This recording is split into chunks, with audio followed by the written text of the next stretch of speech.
you're a Democrat, a Republican, a Libertarian, whatever, do you got good asphalt and are you gonna do your job? So what I've been telling people, and I believe this, is I am a moderate with conservative values. And what that means is I need to represent all the taxpayers of Pulaski County. It doesn't matter if you traditionally vote red or blue. It doesn't matter if you're black or white. If you pay your taxes, you deserve to be represented. This country was founded on one of the principles of taxation without representation. And what I've been hearing, especially outside the city limits, are we have a road that floods out and we can't get any service. And they always say the same thing. It's because there's no votes here, Mike. That's not right. Another thing I have found a problem with, and I'm going to have to sit down and talk to, is our county assessment team. In the real estate professional business, I get assessments all the time for properties I don't own or my owners. How many people in here know that the assessment is not the true value of your home? Does anybody believe that? Okay. There may be a lot of folks that don't understand that. Does anybody know how to appeal an assessment? Do you know how to appeal it? Do you know how to back up your appeal? A lot of people don't know that either. So I got an assessment on a piece of property at $375,000. I knew for a fact it wasn't worth more than $225,000. I pulled up 6 sales comps, called the county and said, hey, I want to appeal this decision. What do you mean? I've got 6 sales figures that says you're wrong, and I want my hearing. Well, I emailed it over, and guess what? We negotiated over the phone down to $256,000 from $375,000. But the point is this: I give everybody the benefit of the doubt. Either the equation that we're using is incorrect, or it's intentional for whatever reason. Neither one are acceptable. So I want to make sure. Now, this is an elected official that has a department to run. I will have a nice sit down with this individual and say, hey, let's talk about how this assessment works. Let's make sure the taxpayers are being treated fairly. Now, I did read a little blip in there that the state legislature requires the counties to be in a certain range of assessment, or they penalize you on turnback dollars. So I've got to learn a little bit more about that and see how that works. So I'm trying to put those pieces together because this is my first time. But I'm learning each and every day by going out and meeting the citizens of Pulaski County. What are your concerns? What do you need me to do? Because I'm here to represent the people. I'm a big, strong believer in servant leadership. You know, we're all blessed with time, talent, and resources. I'm very fortunate owning my own company. I have more time than the average 9-to-5 person. When the tornado ripped through north central Arkansas earlier this year, Marlene, my executive director, and I, we hooked up my barbecue smoker and we went to the big old town of Cushman, Arkansas, 350 people. We fed everybody who showed up. Then we went north to Melbourne. We fed probably another 500 people up there. And it was just because it was the right thing to do. That's who I am as a human being. Do the right thing. So I'm going to do my best to represent all the taxpayers of Pulaski County to make sure we have solid infrastructure, to make sure that the next generation has what they need to be successful. And I'll close with this. Another thing I saw, we went to our first quorum court meeting back in May. First time I've ever been. Again, giving everybody the benefit of the doubt. There was a motion on the floor to spend $400,000 to assess the roof on the jailhouse. It finally came out it's going to be $2 to $3 million. But what struck a chord to me was the architect kept saying the jail was poorly built. The walls shift, the roof is compromised. I'm in real estate. If you don't spend that money properly on the foundation, you're going to spend a $3 million Band-Aid for a 5-year repair when we need to do a 50-year fix and be done with it for a generation. My name is Michael Russian, running for Pulaski County Judge, RussianToServe.com, and that's like you rush in, rush out. Thank you so much.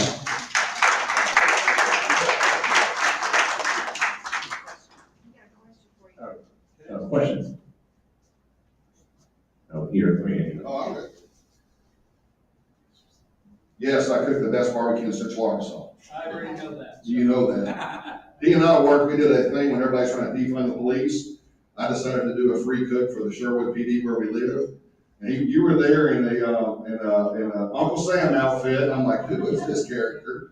And just one of the nicest guys, and we fed the police and everybody else. What's your question, brother? Question.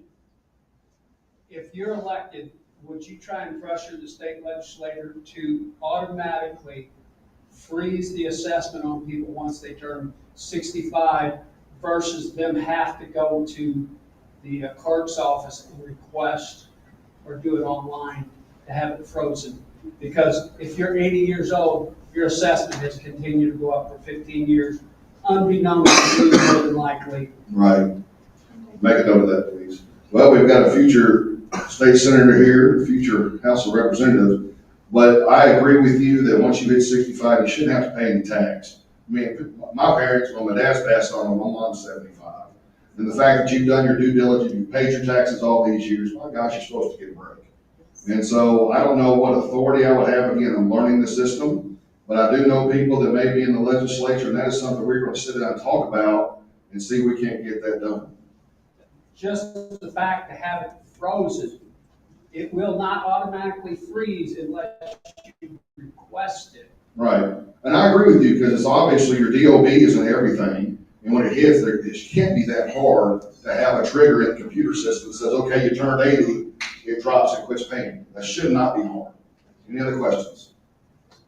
Well, I appreciate the time. I appreciate you letting me go first. I got invited after I filed for a candidate forum across town with a different good group of citizens. So I appreciate you letting me speak and excuse me for stepping out.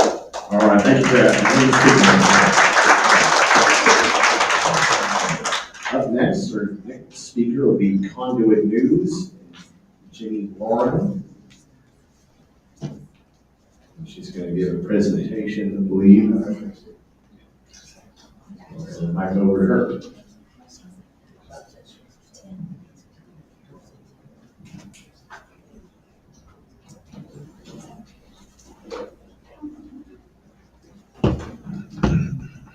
Okay, thanks for having me, Pulaski County, and for Kenny inviting us. My name is Jenny Lauren Dowden. I'm with Conduit News. I have lost my voice this week from lots of kids' basketball games and yelling, and you just have to bear with me for a little bit, if you will. I'm going to briefly go over our legislative scorecard and who we are if you're not familiar. Really fast, if you will, take a step out of this. I want to share with y'all what Washington County just passed on Tuesday night, and this is a resolution to encourage the legislature to file a bill to increase the max donation to county political committees. Senator Pinzo and Representative Howard Beatty is the House Majority Leader. Senator Pinzo is in Northwest Arkansas. They ran this bill during the legislative session, and all that bill did, right now you all know that you have a cap yearly of $5,000, and Beatty and Pinzo ran a bill to increase that to $10,000. And it did get out of committee into the Senate floor. It failed, but this is something that we're hearing from a lot of people that they would like to see happen in their county committees for their PACs. And there's a lot of discussion in Washington County about it, and we have a lot of legislators up there. There were only a few there at the meeting on Tuesday, but Representative Lundstrom did say, I'm not for this. I don't believe that we should say that county committees are for sale. And I would just encourage you to consider and remember that there are now more legislature PACs than we've ever had before.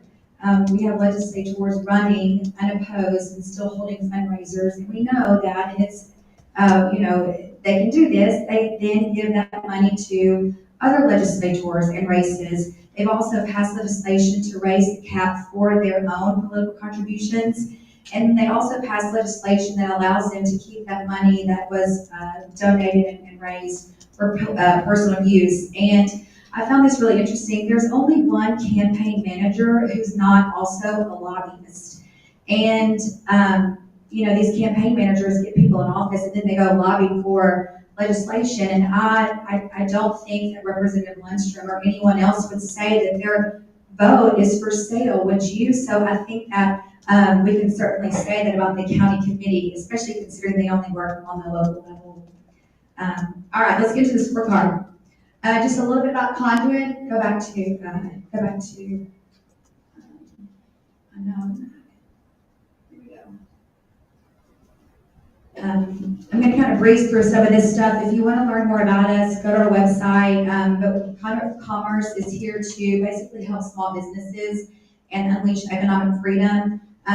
We started over, 13, 14 years ago, and we have several independent nonprofit organizations, and they all operate differently to inform and engage you. Our founders are Joe Maynard and Brenda Vassar-Taylor. Joe is an aerospace and commercial parts manufacturer, and Brenda is a tax attorney. And this was really born out of the Tea Party era. And they said, well, how can we bring these ideas and, get them implemented? And so they decided to get really involved in the Republican Party and form Conduit. And what they believe is, first, the mission, we want to reduce the size and scope of government, and that will ultimately expand economic prosperity for all of our Kansans. And then we also believe that knowledge is power. And so when you know what your elected officials are doing and how they vote, and not just what they're saying, that is key in protecting our freedoms and improving our state. Just briefly about some of our nonprofits. Conduit for Commerce is who we are tonight, and that's with our scorecard. We simply go around to inform and educate you on what's happening at the Capitol. I'm not here to tell you who to vote. I believe that, and I can assume that once you get the knowledge and you see the votes, you can make a knowledgeable decision after that. Conduit for Action, you'll see a lot of, you'll see this one not during the legislative session, so we'll put up articles about bills that are happening. We will put out our positions, whether we oppose or support a bill. And then Arkansas Economic Defense Fund, this one I really love. Not many people know about this. This is made up of attorneys who work pro bono, and they take on clients with legal challenges that basically infringe upon your economic rights here in Arkansas. So a great example of that would be, we had dozens of clients that went through Arkansas Economic Defense Fund during the COVID era, whether they were wrongfully terminated for not getting the COVID vaccine, their religious exemption was not accepted. And so Arkansas Economic Defense Fund really worked on behalf of those Arkansans. All right, raise your hand. How many people here believe that the government creates jobs? This is going to be so great and easy then. Wonderful. All right. Well, it's not the economy. It's not the economic development or to produce more jobs. It's not even economic prosperity. And you'll see this theme running through the scorecard as we go through it. But this is simply about economic freedom, and that's where it all starts for us. There's so many wonderful issues that we can get involved in. There's, we have pro-life issues, 2A issues, paper ballots, we work often with Jerry Cox and Luke McCoy over at Family Council. They do a wonderful job on the social issues. We focus only on economic issues, and whether it grows government, limits government, or spends money that we don't have. And we believe that if the government has all of your money, you don't have any power. So if you don't have economic freedom, you have no political freedom. Those other issues don't matter because the government is so big and they have so much money that they can basically do whatever they want. And Joe, our co-founder, he talks about this all the time because there are some purists out there who really believe, well, if we just get the right people in office, we just get the right people who really believe the right thing and they're going to do the right thing, then government can be great. Government will never be great because it is run by super flawed humans. And so we believe that if you can give government as less power they can have, the less bad choices, the decisions they'll make that ultimately impact you. Briefly, this is just what we did during the legislative session. I won't go over this, but every single day, every night, Courtney and I poured over committee meetings, bills that were filed, and then we sent emails out in the morning. Basically, if they fell into our economic freedom filter and they met that criteria, we would score them. We would let legislators know if we opposed them or supported them. And we published that daily watch list on social media for people to get involved. Briefly, these are just the 4 criteria that we look at. Does it grow government, increase dependency, spend money we don't have, and reduce transparency? People talk about, well, you scored this way, you scored that way. This is the 3rd year that missed votes actually work against our position unless they are properly paired. Legislators can always pair their vote, so they're not showing up as a non-vote. In the beginning, we actually didn't count it that way. Club for Growth, if you're familiar with them, they were on the federal level. They contacted Conduit and they said, why are y'all counting? Why are y'all not counting missed votes against your position? And we're like, well, I don't know, because no, you need to make them take a stand, either yes or no. And if they don't, you need to score accordingly. And so we've been doing that from now on. And then as we look into the scorecard, normally we score about 40 bills. With this scorecard, we scored over 100 bills.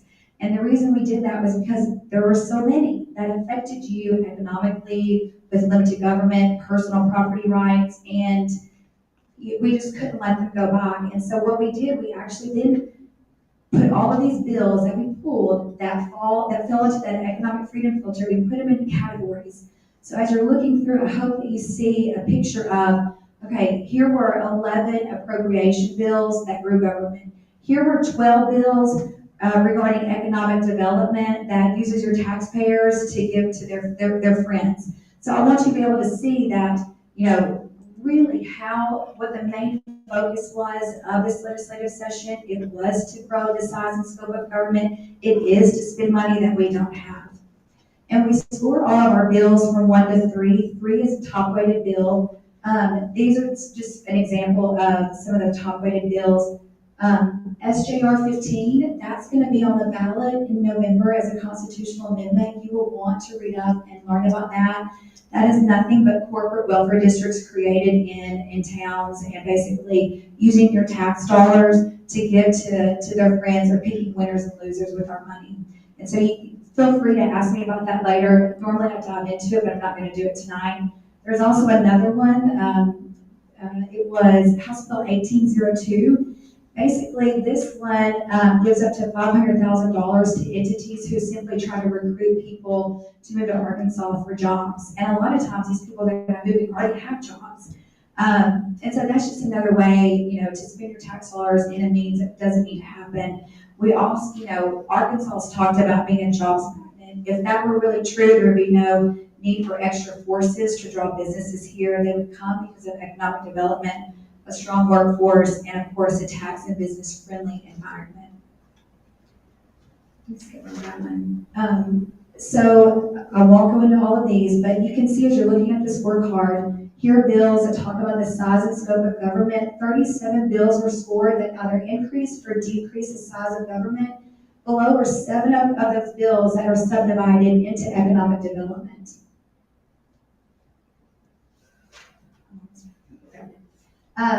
We'll skip through this. Okay, these others were, let's see, these are private property rights bills. A lot of them failed, some of them passed. There were 36 bills that we scored that were divided into 4 subcategories. Those are property rights, personal freedom, ballot issues, and licensing.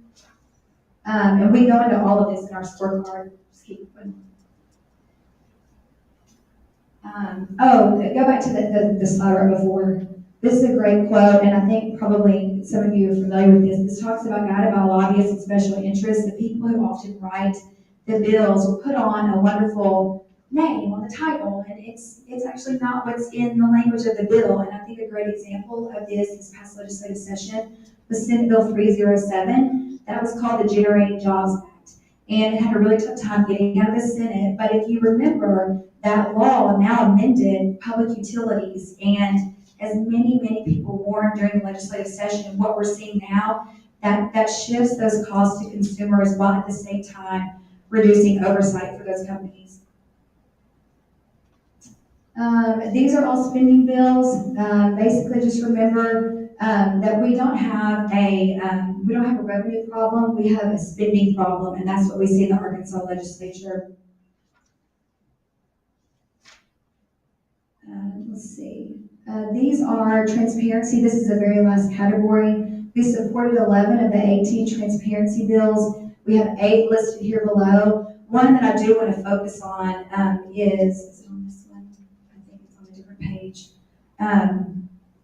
But just as you're thinking about this, think about how much money was given regarding economic development, and then ask your legislator, whomever they may be, why they chose to exempt economic development authorities from transparency while significantly increasing their funding. All right, I'm gonna try to end with something positive. These are our top winners in the Senate: Penzo, the late Gary Stubblefield, Brian King, Ricky Hill, and Jim Johnson. They continue to just score great on our scorecard and hold true to the Republican platforms and principles and what we believe. This is a House, and to go back, I believe you only have one. Do you even have? You have Ricky Hill, and he has a small portion of Pulaski. But then for the House, you have David Ray, and there of course were more winners in the House. And then I have a sheet right here that hands out all of the Pulaski County legislators, so you can see where all of the senators ranked and all of the House members ranked.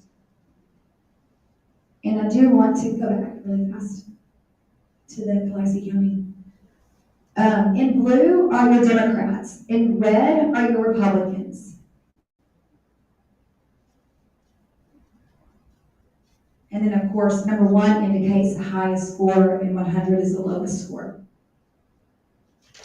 All right. Our takeaways, I'll just mention that again. Arkansas has an 83 majority in the Senate, 81 in the House. However, after a decade of steady gains, we did lose the majority, or the GOP majority slipped in the House after we lost that House seat. Even still with this massive majority, we're not restraining government spending. And we often ask, how conservative do you need to be? To see this. And I think a lot of our Kansans are asking that as well. And then as you're looking through this, just remember economic development, that is a code word for picking winners and losers with your tax dollars. That themed rule of the day. And then of course the reduction of transparency following those economic development bills. Causing the reporting of those actions to receive tax dollars, but then we don't know where they went. The 3 things that we want to focus on to restore greater economic freedom: significant tax cuts, which actually reduce revenues. We talk about eliminating the income tax all of the time. We're still dancing around the corners on that. DeSantis is talking about eliminating completely your personal property rights tax.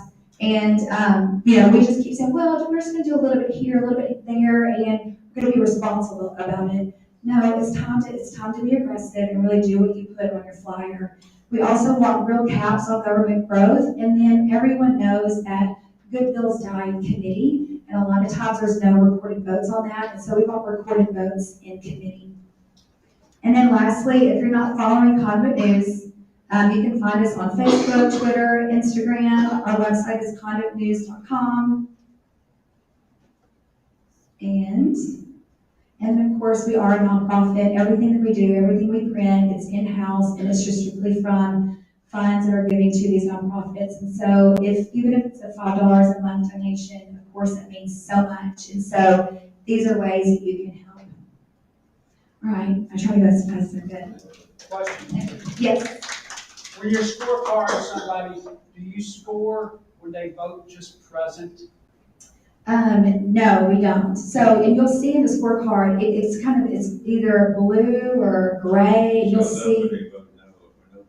Yes, that's counted against. So you're only, like if you voted in support of one of our bills, if you put a yes there, then you got those points. If there's anything else, then you don't. That's the same thing with being opposed. Well, and to us, it's kind of like what I tell my kids all the time, and it's, scripture, let your yes be yes and your no be no. And a lot of times, they'll hit the present button, and look, you have been sent down there for a job, and if you don't like the bill, you can say, you know what, I think, Kenny, I think this is a really great piece of legislation. We talked about this in committee, we've talked about this, but behind the scenes, but until this is done or an amendment is made, I'm gonna have to be a no. I don't understand what's so hard about that. I really don't. Just suggestion, keep track of who votes present, because sometimes they want to vote against them, but they don't want to piss somebody off. Well, it is, and this is the last thing I'm gonna say. Y'all are like, yeah, right. If you look at the actual votes back here on the House and Senate, and I keep forgetting about this because this is something brand new that we've done. When you look on the category, so you see their name, and then you see a block to the left. That is the missed votes percentage. And so we do keep track of the present votes and the non-votes and the missed votes. And that goes into that percentage that you see. My gosh, there's 135 legislators. We supported 100 bills. This took us a while, but we did it. And so I also want to say, with this primary season, I'm seeing a lot of people, and I heard this down at the Capitol, talk about, oh, well, he's a no-show for his votes, or he never votes, or he votes this and votes that. And one of those in particular is Senator Brian King. And Senator Brian King, he won't vote on it if he's unsure about it, or if he doesn't like it, or he has questions. He's always done that. It drives me crazy. It is what it is. And it goes against his score. But what's interesting is his score is not that much higher as far as missed votes percentage than many other legislators. You can look at many in the House. They have upwards of 20% of missed votes, meaning not a yes or a no. And so I just find it interesting that they want to call that out about certain legislators, but I'm like, it's not what you say, it's how you vote. And we can look at that now from this scorecard. And so as you move into this primary season, the rhetoric is going to be high. You're going to see everyone put for the most pro-life, the most conservative, the most this, the most that. If they have been in office, look at their record. That is my number one suggestion for you. And this scorecard is a wonderful tool to do that. Thank you. Thank you very much. Kitty, Do we have it? Kitty, Yes, ma'am. in fairness, and we allow other points of view, especially some of these points of view. We need to allow someone to come in here who has a different point of view and explanation for some of the things that have been said. And I'd like for you to do that maybe in January or February. Okay, I have invited multiple people to speak here. Actually, candidate for Secretary of State Kim Purdue Hammer. is not a Republican organization. They're their own organization. And they've come in here to our house and criticized our group. I don't understand that. And so there are things that were said that need to be addressed. That's all I'm asking for, a fair hearing and people to hear both sides. As I've said before, Teresa, if you want someone to speak, let me know. I have invited many people that we've had disagreements with of all kinds to speak before. We've had some people, like I said, just let me know. I can put them on the agenda usually beforehand, or they can let me know beforehand. So moving along, we actually have another speaker. They were able to.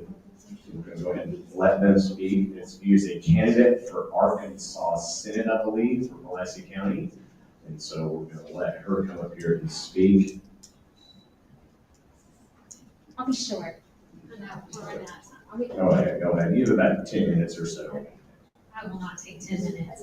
Well, thank you all so much for letting me be here. I'm Misha Martin. I'm running for State Senate in District 13, which is Senator English's district. Many of you probably know that she will be turned out. And so that's really North Pulaski, Jacksonville, Sherwood, and Maumelle, portions of those, not all of those completely. I'm excited to be here. Thanks for letting me be here. I just want to make one comment on what Jamie said about before I get into who I am. When I was deciding whether to run for the Senate seat, there were a few things that had to happen, like with all candidates, and especially with me being a newer candidate to run. It's like you need a political consultant. And so that was on my list of like, Lord, open this door for me with a political consultant that is not a lobbyist, because I had worked in the legislature or worked with the legislature for the last decade and really saw how lobbyists work, not to be negative about them, but I was like, I don't want a political consultant that is driving their agenda through my campaign. And so I actually have a political consultant who is not a lobbyist. It's really hard to find. I just wanted to comment on that. That is an issue that I have seen as I started this campaign world. So anyway, a little bit about me. My story is about service and leadership. Arkansas has always been my mission. I am an attorney. I grew up in Sherwood. I married my husband from high school. We both graduated from Sylvan Hills. He's a civil engineer and I'm an attorney. But work has always been about service and mission. In fact, I never wanted to be an attorney. I was in law school. The Lord opened that door for me. And as I looked around at law school, I said, Lord, why am I here? I don't want to be a lawyer. But he had a purpose for me. And so when I got out of law school and finished my master's in public administration, I went to work for DHS. And I remember calling my father saying, I'm taking a job at DHS. And he said, you're going to do what? And I said, I'm going to go help the kids. And he's like, I don't know about this. And I said, well, I feel like the Lord has opened this door. I'm going to walk through it. And it really started work being about mission for me. I did child abuse and neglect law, did the cases in the courtroom for children that are in foster care, saw all kinds of problems, saw horrible things, but showed up every day to make a difference. And I'm also a fixer, like I run towards a problem. And so as I was in that world, I kept moving up the ladder because I kept seeing if I moved up, I could fix more problems. I could fix more problems. So in 2016, Governor Hutchinson asked me to be the Director of Children and Family Services. I had all in foster care. Two of the things I'm really proud of, we did a lot of hard work, but one is we embraced faith-based partnerships. And so, and when I say we embraced, we didn't control them, we didn't own them. We said, we are going to work with the faith community and they are going to tell us what that looks like. And how do we partner and be a good partner to them. Two is, I knew from being out in the field, we were not placing children with their safe and appropriate relatives. I grew up middle class. My extended family is very poor. From Arkansas County, everybody in Arkansas County is pretty poor unless you're a farmer. And my parents were farmers, but sharecroppers. And good families are even poor. And how dare we as government keep kids from their safe, appropriate family. So we had 15% of our kids in foster care placed with their family. And by the time that we left, we had almost 50%, and not only 50% placed with family, but we were placing over 40% with their family as their first placement, so they were never going into a foster home. And if you say to me, oh, but you weren't keeping kids safe, I can show you the data. For 5 years straight, kids were more safe when placed with their relative than in foster care, less likely to be maltreated, more likely to go home quickly, and so more likely to permanency, because I say this all the time, government sucks as a parent. We were never meant to raise children. And so if we are going to protect children and bring them into care, it should be the last resort, but then it should also be as short as possible. And we should try and get them either with their family or loving foster families that hopefully we've recruited from the faith community. So those are two. We did a whole lot more. And by no means did I leave the system perfect. I'm sure y'all read the paper. It's not perfect. It's a complex system. But I did leave tired and frustrated, to say the least. That's probably because that was 7 years of being on call 24/7 and working 12 to 15-hour days.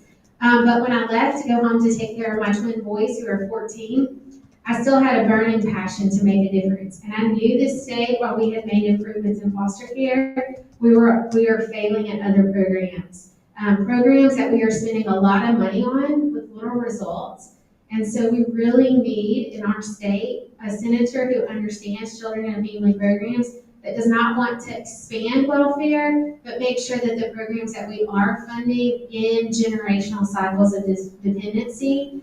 And so that is the top of my platform, but I care deeply about my community. And so I want to see strong infrastructure. I want to see lower taxes. And somebody who worked in government for 15 years, I can tell you we are wasting money in places. There are places where we could decrease welfare programs while increasing, our ability to help families move to stability and partnering with our local community. So I've gone on way longer than I was supposed to go on. I said I was going to be short and sweet, but when I get talking about children and families, I get really passionate. If you would like to learn more about me, you can check me out at mishaforarkansas.com, or of course I'll stay after the meeting. I'd love to connect with you. I am the slight underdog, or maybe I'm the big underdog, but I'm a hard worker, I'm conservative, and I think that I can win this race. So thank you so much for your time.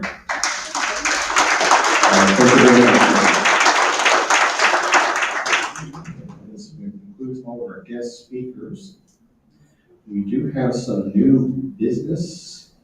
We have should we have some motion, do we have any motions? Okay, it's me.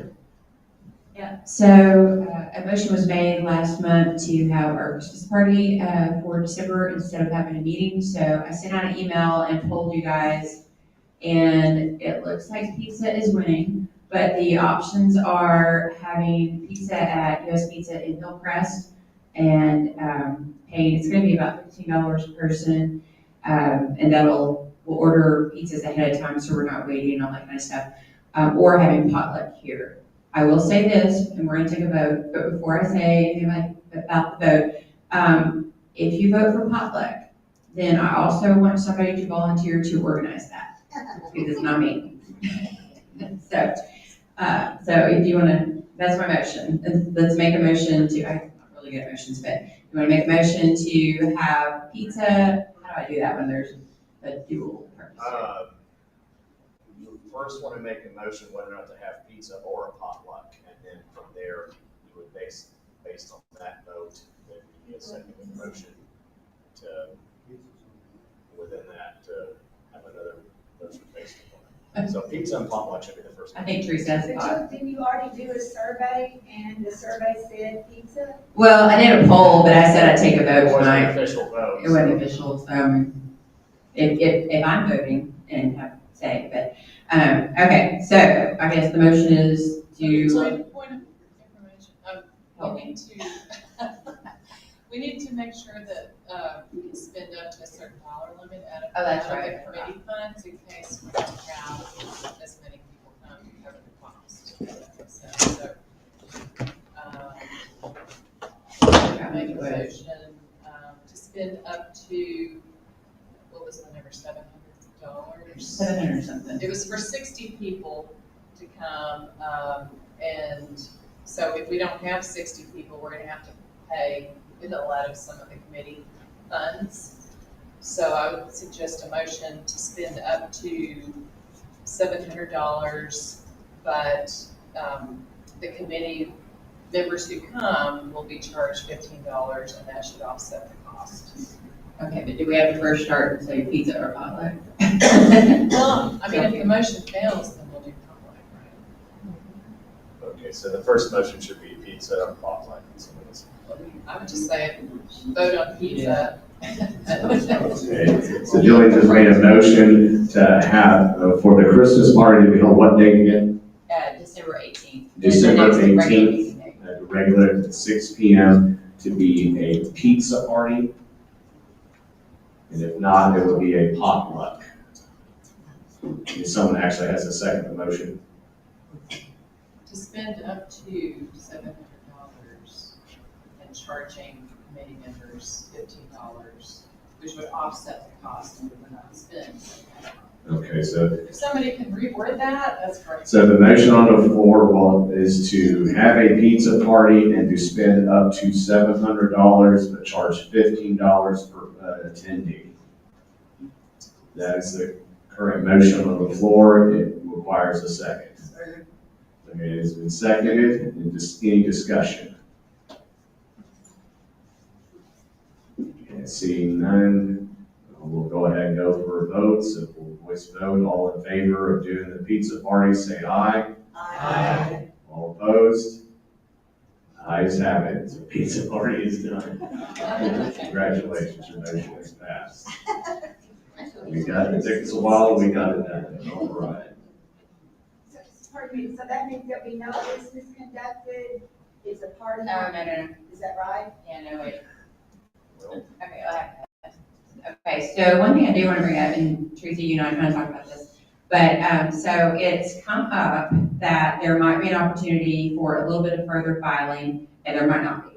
So, the issue is that there's another county that, has read the state, statutes, I guess, and the RPA rules, and there's an opening that they use to, allow members who didn't file during filing period to file at a county committee meeting, which would have been tonight or could be at the Christmas party if we opened up really quickly and had a quick meeting and then shut it down.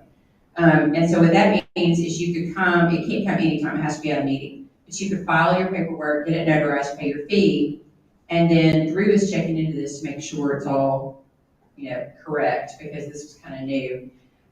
If it works out that it is correct and everybody agrees and the attorneys and whatever, it's good, then you will be able to be a delegate at the county convention that we're gonna have in March. If not, we'll refund your money and we'll just vote you in and do the normal process outside of filing. So, You're not automatically a delegate. no, You would be voted. you'd be voted in, You're yes. eligible to be voted in as a delegate. Yeah, it's very, very confusing, but yeah, okay, so, and the key here is, so y'all know we just got through filing, and it ended on the 12th at noon. And everybody took their filing papers, or should have, down to the county clerk and filed. Okay, well, this would give you another shot. If you come up here tonight and you want to file, then you could do that tonight, and then in December, we would vote you in, sort of, that's something, I think is how we do it. But you're not officially a member until after the county convention, am I right? So the new committee is formed at the county Convention, yes. So we're gonna, after the primary elections and all runoffs are done. right. So you could, so tonight would have been a filing and then, or December. But then, once we get past January, then they're gonna print the ballots, and that is where you can't file anymore before the convention. Bottom line of all that is, if you know anybody who wants to file in December, bring them to the Christmas party and let me know ahead of time, would be great too. So that is why we might open with some business. So, anybody have any questions about that? I wondered, so if they don't go to the Christmas party, it doesn't count against one of the missed meetings, I believe. Would it be, if we did business? I don't know where right now. I mean, active or inactive. Well, yeah, Does that really matter? doesn't matter, yeah, I suppose. All right, so it's December 18th, 6 p.m., Christmas party at US Pizza in the Heights. And I guess we'll get the Yeah, and address. I'll send out an email about this when I get clarification, so it's really muddy still, because this just came up today. So, but when I get clarification, I'll send it out. Yes, sir.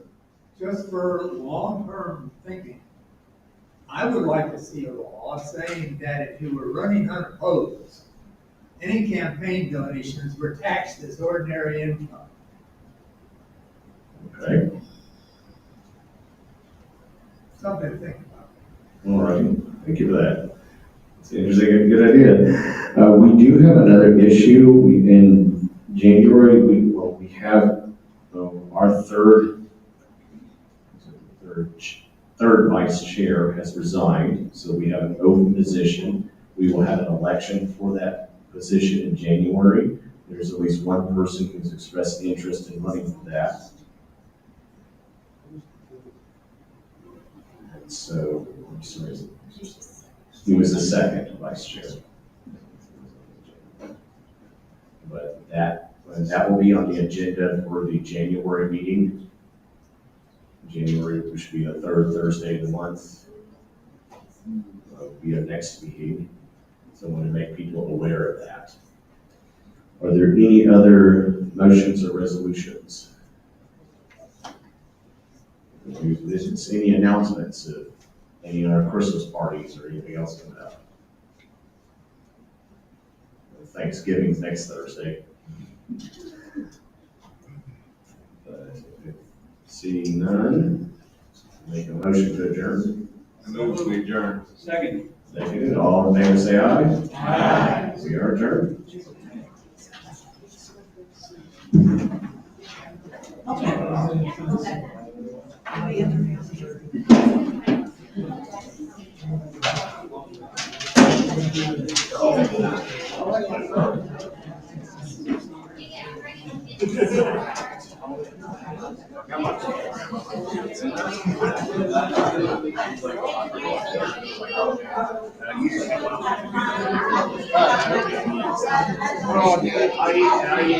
Okay, I know I had several.